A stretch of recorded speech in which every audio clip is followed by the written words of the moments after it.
Sa subong nga panahon, ang pigeon ukon pating, ang masami na lamang naton nga makita nga hinuptan ukon sa mga parks kaangay sa Italy. Apang, nakahibalo-bala kamo nga dako ang nangin papel sa mga pating sa tion sang nakaligad nga mga gyera? Dako ang nangin papel sang carrier pigeons sa mga gyera sang 20th century, partikular na sa tion sang World War I kag World War II.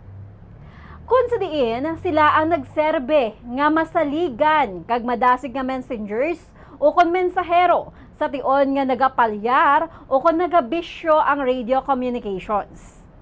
Masobra 300,000 ka mga pating ang gingamit sa pagpadala sa mga critical kag life-saving messages sa front lines, tangke, barko, kag bisan sa mga aircraft. Mayara man sang 32 ka mga pating nga ginhatagan sang prestiyoso nga People's Dispensary for Sick Animals o kon PDSA Deacon Medal for Gallantry.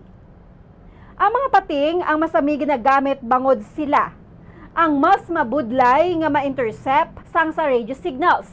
Samtang mas madasig naman ang pagpadala sang mensahe kung ikumparar sa tao bangod sila ang makalupad sa 90 km per hour. Sang World War II, naggamit man ang United Kingdom kag Estados Unidos sang linibo ka mga pating para sa pag-report sa mga positions.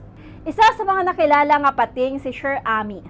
Sang World War I, bangod sa pagdulong sini sang mensahe, apisar nga natiruhan na sa dughan kag naotdan sang isa ka tiil.